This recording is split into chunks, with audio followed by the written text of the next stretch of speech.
Welcome to the Jenna Ellis Show, sponsored by Legacy Precious Metals. There has never been a better time to invest in precious metals. Visit legacypminvestments.com. That's legacypminvestments.com.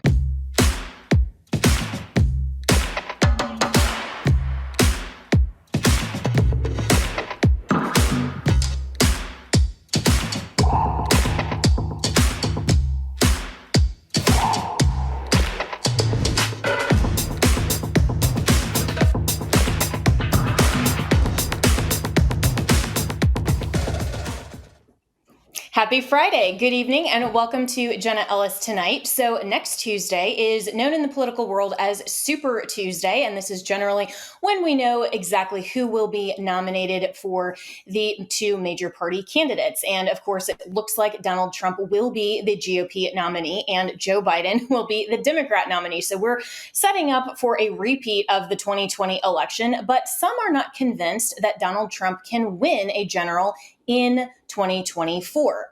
This coming from Chris Sununu, who for some reason is still all in for Nikki Haley. Watch this. Voter right now just considers them all to be politically driven, and whether that was the intention of the Department of Justice or not, they're allowing Donald Trump to play this victim card very, very well.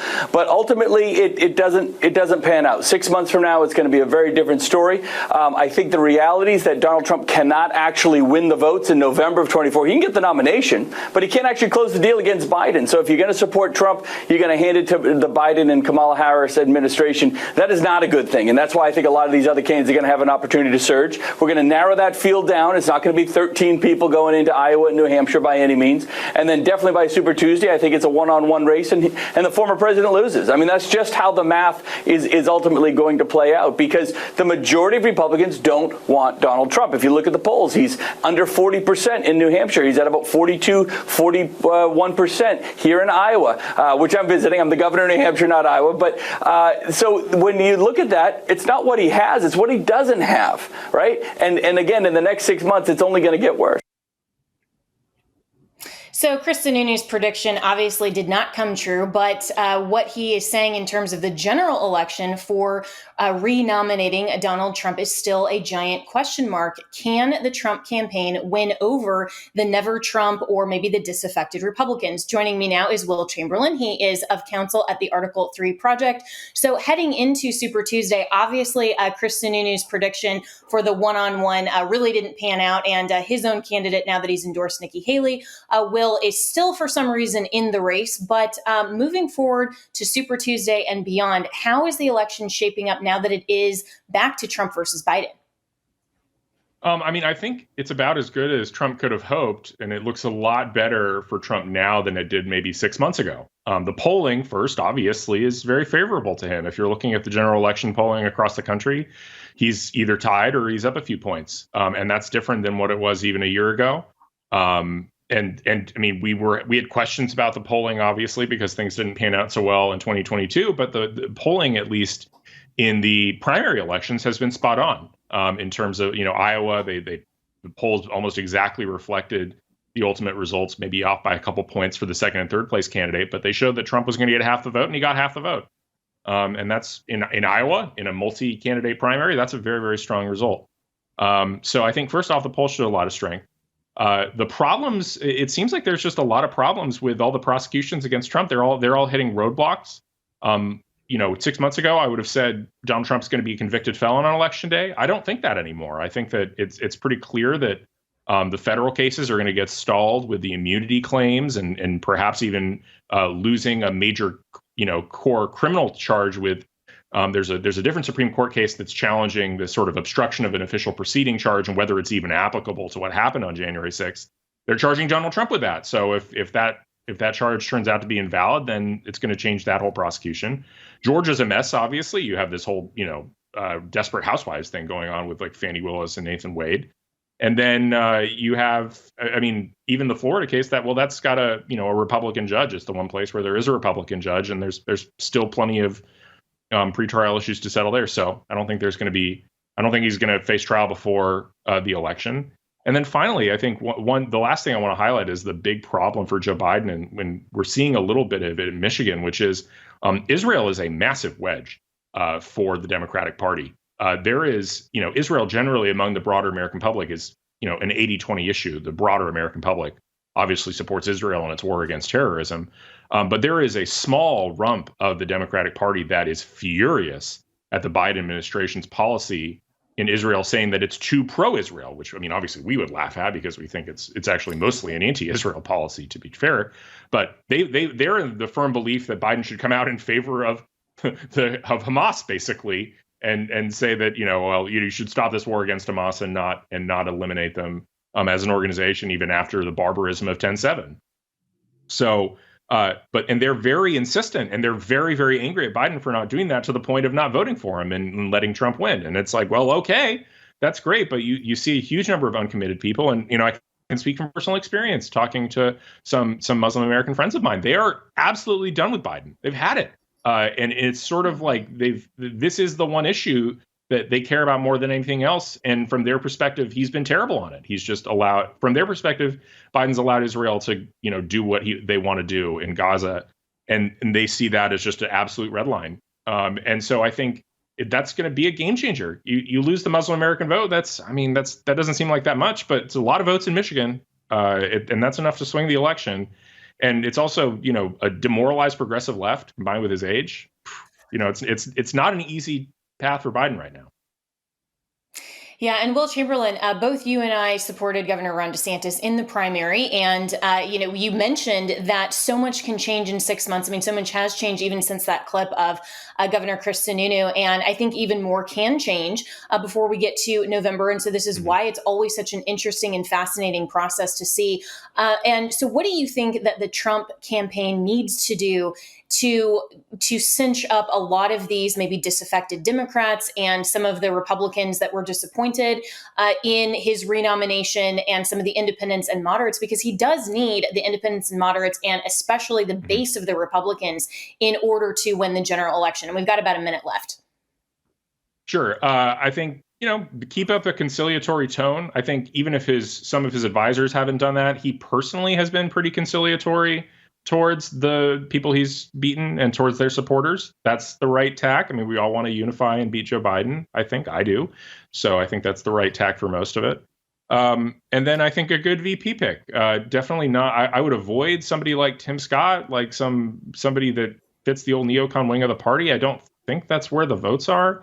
I actually think that, he's floated somebody like Tulsi Gabbard. I don't think that's a terrible choice, especially if, the goal really is to get independents and moderates. Tulsi's great. Yeah, for sure. I love Tulsi Gabbard, and I think she's fantastic. And if she ended up being on RFK's ticket, that may take even more support from the disaffected Dems. So we'll look forward to Super Tuesday. We'll be right back with more here on Jenna Ellis Tonight.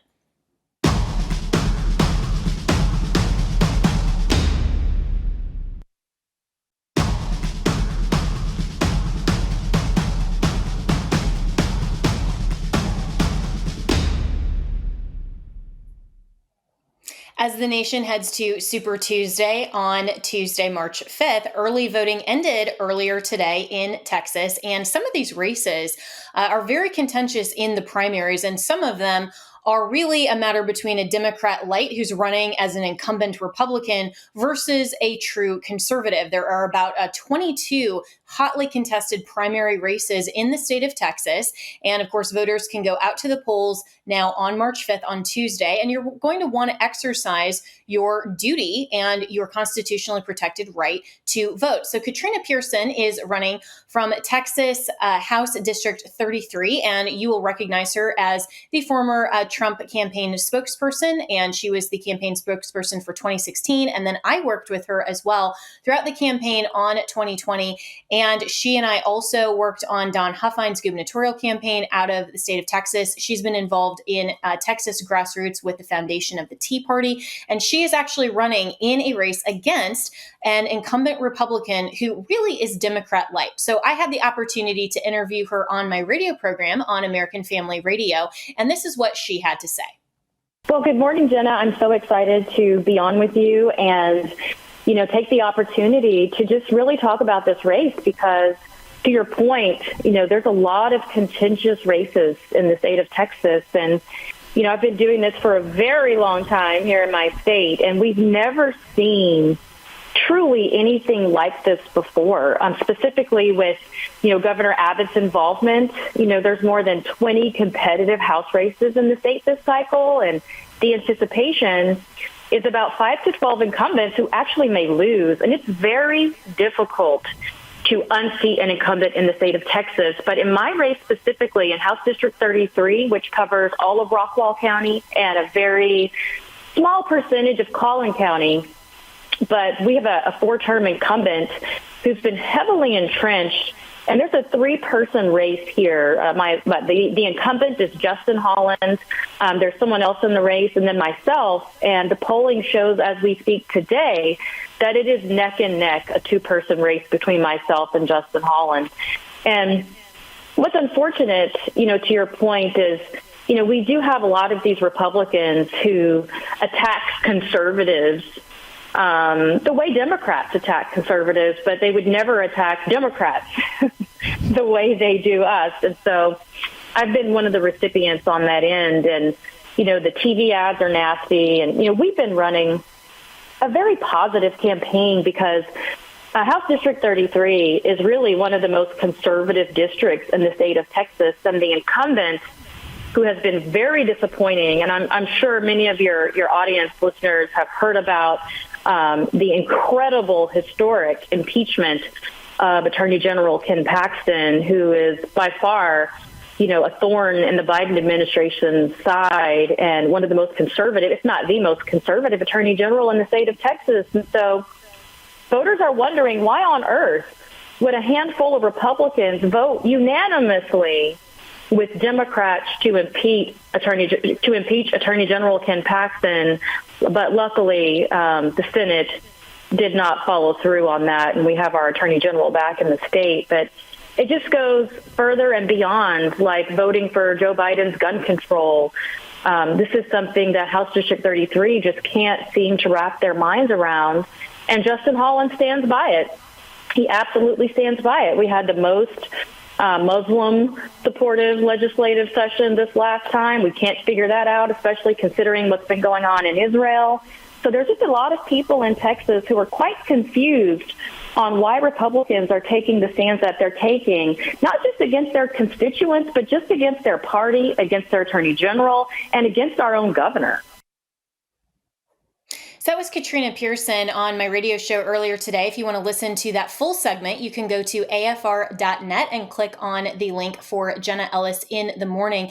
And we also had on this program Brandon Gill, who is running for Congress out of the state of Texas. And that's not a statewide race like Katrina's, but it is one that is hotly contested in the primaries. And like Katrina, he was saying to me how much of his political opponent's false advertising is going up trying to diminish his campaign. And this really begs the question of why Republicans are doing this to each other. We saw in the very hotly contested Republican presidential primary how many lies were put forward about Governor DeSantis from Republicans, from Trump's own campaign. And whether you love or support Trump versus DeSantis or, Katrina versus Justin Holland or whoever else, we should always be about the truth, not putting up a straw man, which is a logical fallacy to say this is what my opponent stands for. And it's something perverted or completely false in terms of their actual perspectives. And then the opponent can easily knock it down because, of course, that's not what the individual candidate actually stands for. Republicans should be better than that. But we're seeing, especially in the state of Texas, which I've learned through the sham impeachment of Ken Paxton and interviewing a lot of the GOP state chair like Matt Rinaldi and other GOP operatives in Texas on my podcast and on radio as well, that the Democrats are actually telling the Republicans in Texas what to do.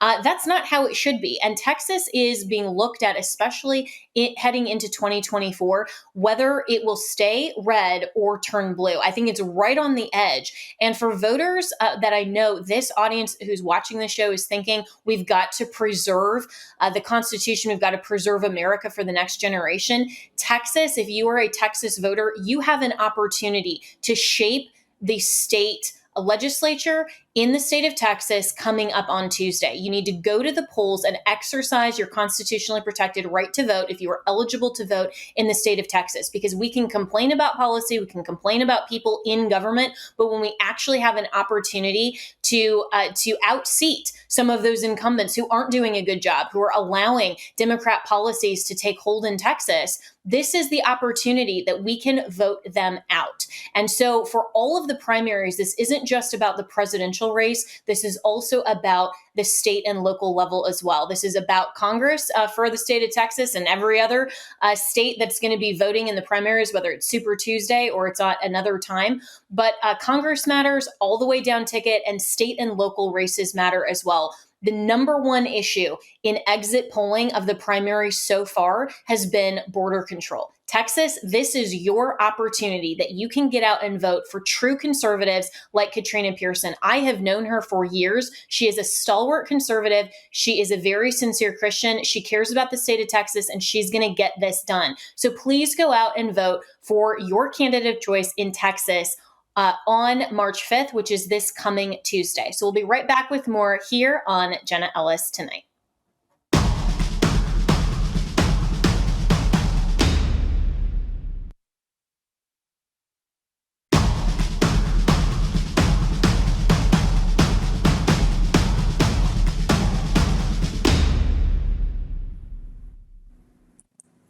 Blue states are attempting to force their progressive leftist worldview onto their constituents. And this headline coming from Colorado in Fox News: the Colorado House advances a bill mandating schools use transgender students' preferred name. Calling a transgender student by their birth name could be deemed discriminatory if a new Colorado bill is passed. And remember, this is the state that has the modern day Star Chamber that is the Colorado Civil Rights Commission that we've seen so many cases go up to the Supreme Court on First Amendment grounds. So Jeff Hunt is a Colorado Salem radio host, and he joins me now. So Jeff, Colorado just keeps really waving the flag for really everything unconstitutional. I'm honestly shocked that there isn't a resolution to change the Colorado state flag into the pride flag.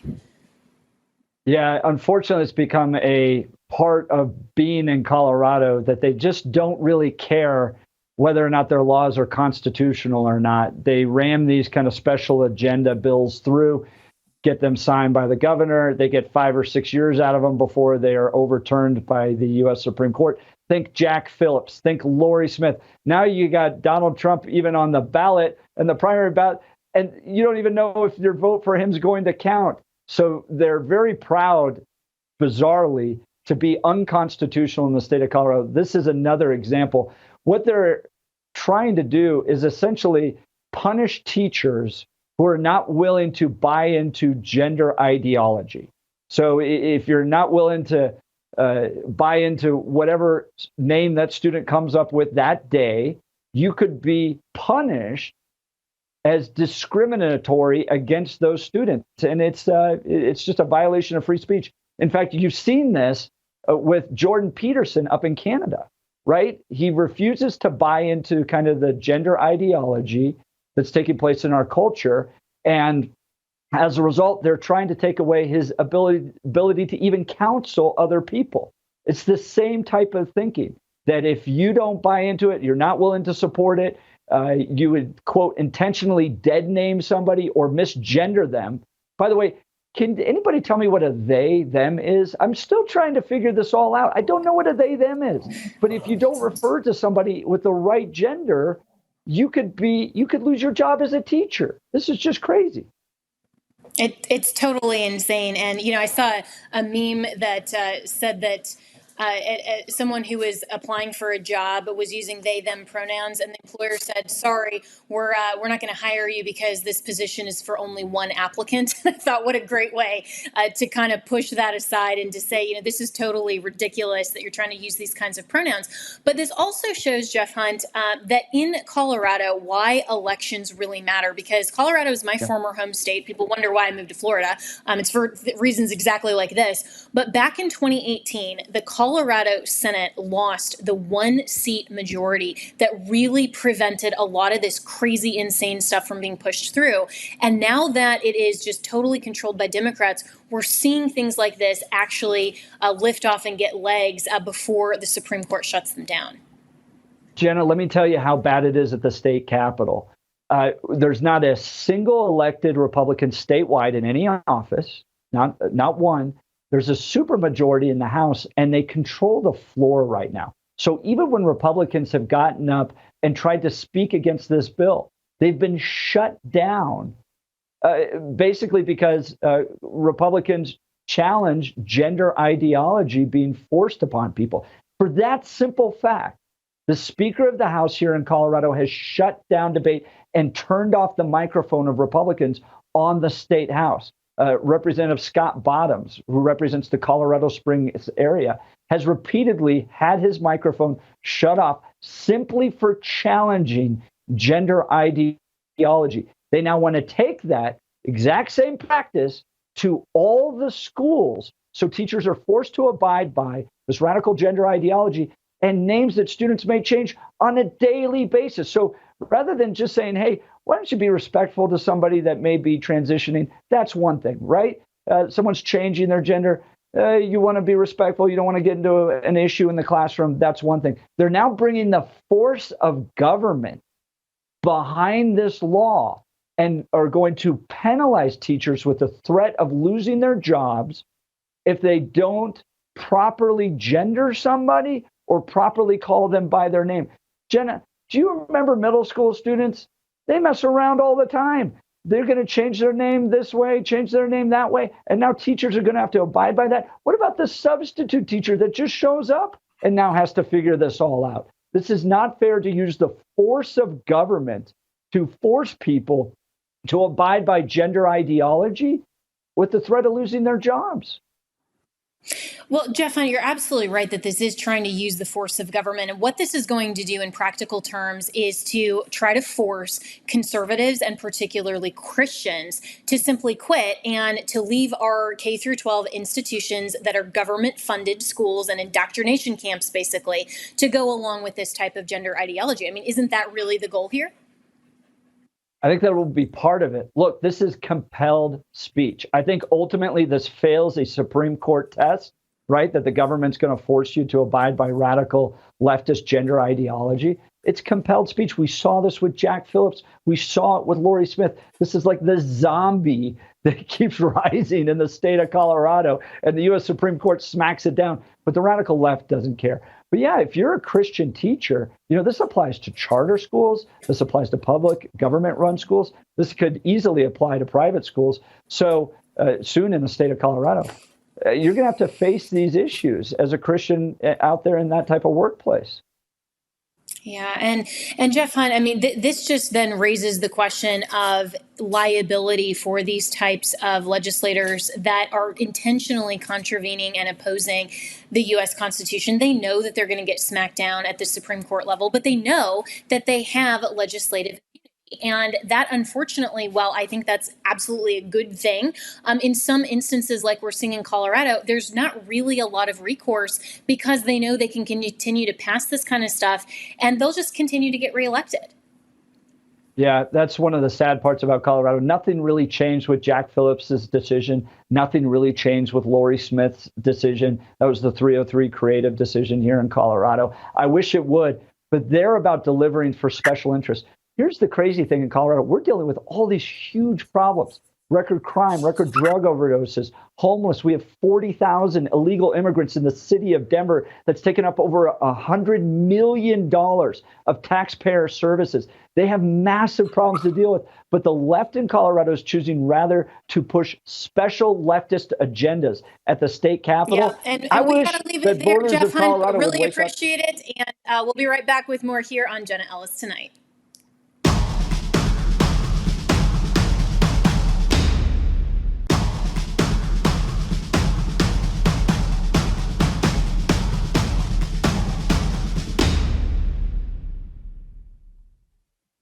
Well, the war on children is progressing, and we've seen films that are conservative highlight that, like The Sound of Freedom, that skyrocketed to the box office last year. But there is a brand new film called The War on Children, and it is by Robbie Starbuck, who was a congressional candidate from Tennessee District 5. And now he has created this new film that's streamed on X and is also at thewaronchildren.com. This is part of the trailer. Are they intentionally sexualizing our children and stealing their innocence? I think that's right. TikTok specifically is designed to target young people. That's who their audience is. Have children died because of social media? Absolutely. Have they been trafficked off of social media? 100%. Have they been sexually exploited off of social media? Ongoing. Yes. I'm scrolling on TikTok. I see little kids with TikTok. What are they looking at? This is what you don't want kids to see. Is that correct? Exactly. And again, this is depicting children. This is supposed to be kids. Well, honestly, I didn't even know that transition from female to male was an option until I was on social media and began being exposed to those type of communities. You've never seen an 18-month-old masturbating? No, I haven't. Have you seen any sexually explicit drag shows marketed as all ages for kids that you would denounce or think that are a problem and that you want to distance yourself from? No. You know this is wrong. So, I'm sorry, So that trailer continues for another solid 4 minutes, and the film is even more descriptive of what's going on with the war on children. So Robbie Starbuck, who is the host of the Robbie Starbuck Show and the producer of this film, along with his wife, who I saw in the film as well. Robbie, the left would like to suggest that this war just isn't even going on. They're not coming for our kids. That's clearly not the truth. That's why we made the movie. You know, I was sick of the gaslighting and the lying from the left in our country and globally. And I realized that, you know what, I can be mad about it, or I can use the skills I have from my previous career directing, you know, some of the biggest actors in the world, and tell this story so that people understand exactly what is going on. You know, get the victims, let them speak up, get the leaders who understand the problem, can identify the solutions, bring it all together to expose who's behind this war on kids. Why are they doing it? Where's the money coming from? How do we stop it? And so I think we effectively did that. And now there's no longer the excuse out there for people to say, oh, well, this isn't going on. Well, if you have somebody like that in your life, send them to thewaronchildren.com, gift them the film, let them watch it, and they will no longer have an excuse for thinking that this isn't going on. It is happening on a wide scale, which we make very clear with data, with the studies, with their own words from these people on the left who are the so-called, you know, thought leaders on their side. We use their own words, their own data, their own research to expose the truth. Yeah, and this is such an incredibly important film, an important topic, because I think even a lot of conservatives would like to minimize this and say, this isn't as bad as we think, and we don't want to be labeled bigots or homophobes, and so we're just going to kind of ignore some of this.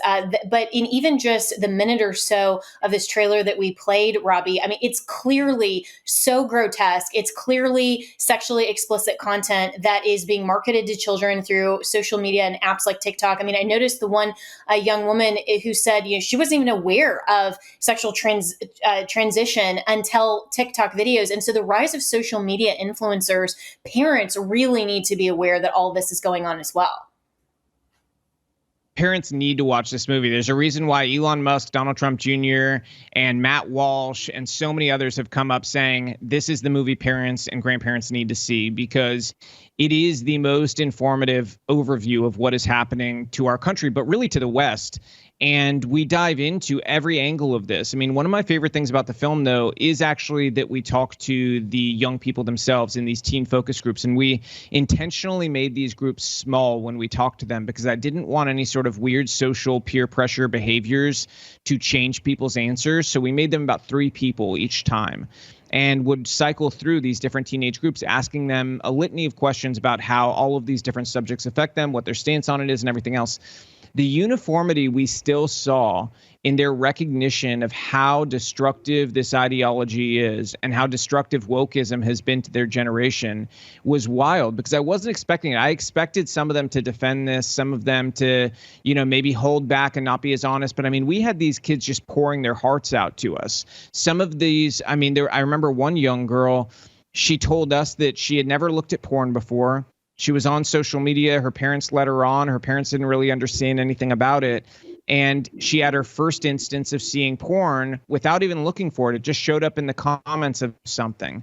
And that was her first instance of seeing anything sexual in her life. And so she got curious as a result of it and went down a rabbit hole that led to her becoming addicted to porn as a young teenager. And it lasted until now, she's about 18 and she's finally stopped her porn addiction. But this is an unnatural thing that would have never happened to this young girl if she was not introduced to it without any doing of her own by evil people through social media. And so we run the gamut from social media to exposing how all of big tech is involved, how big pharmaceutical companies, the loss of faithfulness among youth, that lack of godliness and everything else, how it all affects what is happening in our country and the groups and people that are behind this evil movement.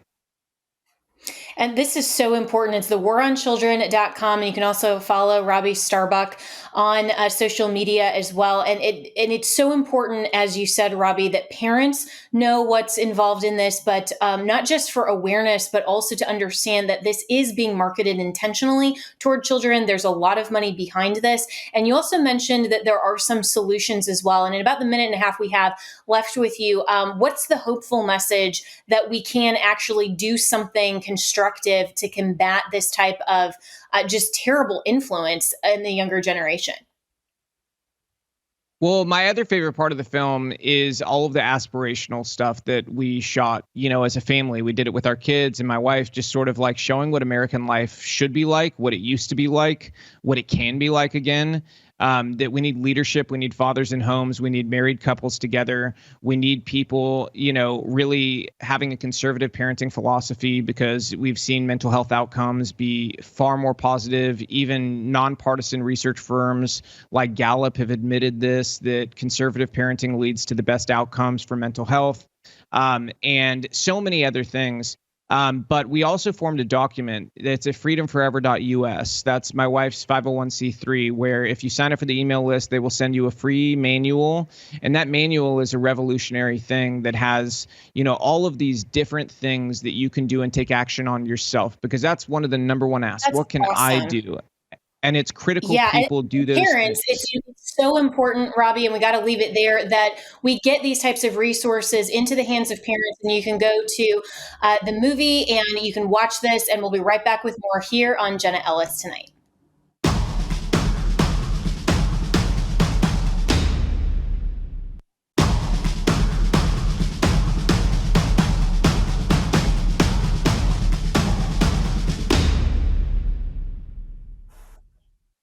And finally tonight, one of the dumbest things I have seen all week on social media, and there are so many things to pick from, was this clip from Jeopardy earlier this week. Parts of speech 6. Them, theirs, themself. Chris. What are pronouns? Those are pronouns, neo-pronouns. You have 62. Yeah, contestant Ben there did not look impressed. But Massey Campos is the co-founder of Self-Evident Ministries, and he joins me now. Massey, this is just yet another example of how entertainment is from the left is trying to implicitly just normalize these types of absurd things like neo-pronouns. This shouldn't be a Jeopardy question. No, and I think it has a lot to do with the state of America, but I also believe media plays a huge role in what the majority should believe. So in other words, I see a lot of people, I travel a ton to go into colleges and schools, and there's a lot of people asking questions. I don't think they just fall into that narrative. I think the media is doing a great job of saying everybody's this, so therefore just conform and believe. And you got a bunch of young kids who don't know standards, who don't understand those kind of things. And then you have the arrogance on the left and by these major corporations to think that they own vocabulary, that they're going to force me to believe their wishful thinking. That's probably about as satanic and arrogant as you can get. Yeah, and it's not really helping anyone to see that the left is pushing their agenda, and there are some unintended or perhaps intended consequences. This headline came from KFF, this article saying that roughly 1 in 5 adolescents report experiencing symptoms of anxiety or depression. And Massey, you do a lot of work with adolescents, with high school and college students. I mean, these types of statistics are really, really discouraging, I think, and just reflect the fact that the left is not all about teaching a truthful worldview. Yeah, you're absolutely right. As a matter of fact, every youth that I know, and I think you could agree with this, when we were young, we wanted to feel secure. We wanted to know that our parents were there. We wanted to know that our house was good. We wanted to know that school was safe, like things. We wanted to have safety and security, something to believe in. And today, when you remove every single absolute, when you remove any foundation of authority from a parent, you remove any foundation of truth, what do kids have something to hold on to? You see, I read that article. And at the end, funny to note, at the end, they said they didn't make a distinction whether these kids were gender fluent or not. In other words, they just threw adolescence. They don't know if these kids are confused or not. But when you throw a bunch of confusion at a bunch of kids who have no moral standard, what do we expect is going to happen? And we put a lot, especially on young women. I read that article. I was talking about young women who had a huge problem with this. We're putting a lot of expectation on young women to be this dominant top dog type of figure. You don't need a man, you don't need anything, you don't need anybody, it's just you. But that's a lot of pressure to put on these young kids to just be free. And then on top of that, having all these dopamine hits that they're constantly getting, and there's no recourse of what reality is. They come back to the real world and see their family is destroyed at home. And it's true that COVID played a huge part in this, shutting down schools and whatnot, because the government always knows what they're doing. But I remember 24 years ago when I graduated high school, they were talking about how bad bullying was and all these other things. And yet 24 years later, we're still not fixing it, but it's getting worse. And that's because I don't think we give kids the truth and who they are, why they were created, and what their moral foundation should be. Yeah, and it's really a huge disservice to everyone, but including kids and adolescents who are looking for truth, they're looking for authority, and they're looking to be taught the measurable difference between right and wrong. And you mentioned that this article also suggested that women had a higher incidence of describing and reporting depression. And let's put up this graphic because this also came from this article. Adolescents reporting symptoms of anxiety or depression in weeks by sex and sexual identity. It's really interesting to see here how not only is the female anxiety and depression a lot more significant than what males report, but also if you go down to that last column of LGBTQ plus identity, anxiety is 43.3% for adolescents who self-identify as LGBTQ plus. For non, it's 14.2. That's still a really high number, but at least far less than 43.3. And depression being at 37.3% of LGBTQ plus.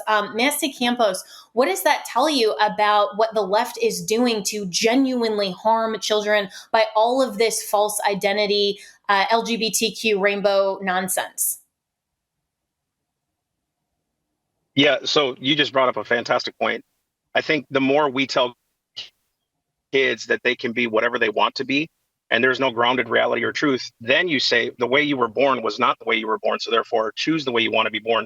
Now they put themselves in God's place. And what's really odd about the whole LGBTQ, I don't even know why we label this. I don't know why we make distinctions.